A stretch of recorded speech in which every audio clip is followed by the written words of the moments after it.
हाँ, जैसे डेढ़ फुटिया सुना है? नहीं, मैंने सुना नहीं डेढ़ फुटिया के बारे में। क्या क्या है डेढ़ फुटिया? बहुत बड़े एक पॉलिटिशियन है। हम्म। एक उनके खिलाफ केस था, ठीक है? आज तक कोई पता नहीं लगा सका कि आग कैसे लग गई। जहां-जहां डॉक्यूमेंट्स थे, 5 करोड़ का बिकता है डेढ़ फुटिया। डेढ़ फुटिया इतनी सी एक शक्ति है। अच्छा, ये सागरों में ये चीजें होती है वैसे? हाँ, हाँ, 100% है। जो ये मेरी ऑडियंस मुझे जानती है, सबको पता है कि मैंने एक्सपीरियंस की ही बात की है आज तक। नॉन एक्सपीरियंस बात करके हवा में तीर छोड़ के कोई फायदा नहीं है। तो जो डेढ़ फुटिया है, ये चलो ये अमावस को होता है। ये भी एक एंटिटी है? हाँ, ये आदिवासियों की और कामाख्या की विद्याएं हैं। ज्यादातर आज भी नरबली बंद नहीं हुई है। कामाख्या में आज भी नरबली चलती है, आसाम में? गुप्त रूप से। तो ये डेढ़ फुटिया शक्ति 5-5 करोड़ की बिकती है और इसको बड़े लोग खरीदते हैं। वो क्या करेंगे कि एक टाइम पीरियड होगा, कहेंगे कि ये डॉक्यूमेंट्स है, तूने वहां जाना है, लेके आना है। कभी आप सर्च करना डेढ़ फुटिया, वो डॉक्यूमेंट्स लाकर दे देगा, किसी को पता नहीं लगेगा। बट उसकी ये होती है कंडीशन कि हम आपको 3 महीने के लिए देंगे, 4 महीने के लिए देंगे। उसके बाद वो वापस ले लेंगे उस एंटिटी को? हाँ, क्या भविष्य बताने की ताकत है इनमें? बिल्कुल है। किसने बोला? अभी एक लड़की थी, उसका कोई जानकार था, उसने उसको शमशान की सिर्फ अपनी एक सिगरेट की राख दी थी। उसी राख से उसके ऊपर जो है भगवती आ गई थी।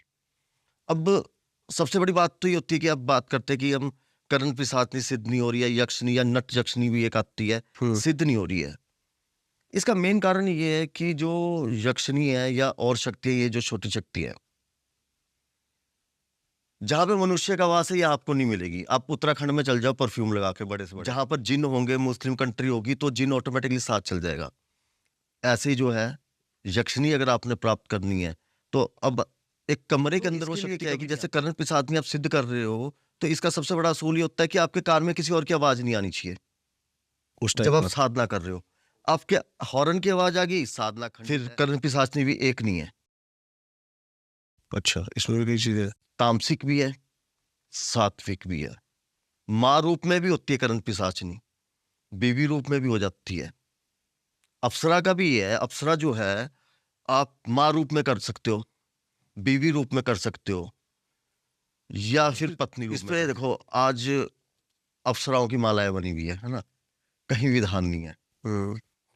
अप्सरा की क्या माला होगी? आप एक बार सोचो, क्या माला होगी? इंद्रदेव को बैठा है ऊपर।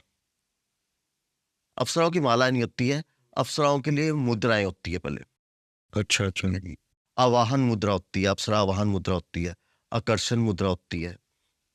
और तीसरी बात ये नहीं है कि अप्सरा है तो अप्सरा रूप में आएगी। अब आपने अप्सरा बुला ली, किसी के साथ हुआ भी था, गंदे रूप में आई, कहती हूं मैं अप्सरा, लेकिन तूने आवाहन करते हुए जिस औरत को देखा या सोचा, मैं उस रूप में आ गई। और आपको बताऊं कि अगर अप्सरा यहां से 1 किलोमीटर दूरी पे भी खड़ी होगी ना, तो आपको खुशबू आ जाएगी। और आप अपनी काम वासना को कंट्रोल कर ही नहीं सकते। विश्वामित्र जैसा तपस्वी टूट सकता है। अपने आप को देखो ना। अप्सरा हमारी लाइफ में क्या कर सकती है हमारे लिए? देखो, अप्सरा आपको जो है धन देगी, लेकिन किसी और का होने नहीं देगी। दूसरी बात यह है कि अप्सरा के साथ शारीरिक संबंध बनाओगे, गंध में मुंह मार रहे हो, घिन में। क्यों ऐसा? क्योंकि वो बाहर से जो खूबसूरती होगी, अंदर से उतनी क्रूप। अंदर की खूबसूरती नहीं है अप्सराओं में, ठीक है? वो आपको इन्फेक्शन भी देगी। गुप्तंग में जो है बहुत तगड़ा गंदा इन्फेक्शन देगी, बहुत उसको वो आप जब भी उसके साथ संबंध बनाओगे, आप क्यों बनाओगे, जो भी बनाएगा, ठीक है ना, जो भी बनाएगा, उसको मतलब कि एक बहुत गंदी वाली दर्द होगी, तो वो पकड़ पकड़ के करवाएगी कि साले बुलाया ना। इंसान अब सोचता है कि इससे पीछा छुड़ाऊं, तो छुड़ाऊं कैसे? थोड़ी सी अब इसके बारे में डीपली बात कर सकते हैं? प्रक्रिया क्या है किसकी सिद्धि की? सिद्धि की? किसकी? अप्सरा की। कौन सी अप्सरा? तो बहुत है। अभी जिसके बारे में बात कर रहे हैं। अच्छा, अप्सरा की देखो, अप्सरा की सिद्धि जो है, इसके लिए आपको क्रोध भैरव की साधना, ठीक है? क्योंकि क्रोध भैरव एक मात्र ऐसी शक्ति है कि जो इसको बुला भी सकती है, वापस भेज भी सकती है, और मार भी सकती है। अप्सरा को? हाँ, किसी को भी। सबसे पहले साधक जो है क्रोध भैरव को सिद्धि करे पूर्ण रूप से। मैं चाहूँ अप्सरा वगैरह ये मैं कर चुका हूँ, भगा भी चुका हूँ, सारा कुछ है, ठीक है।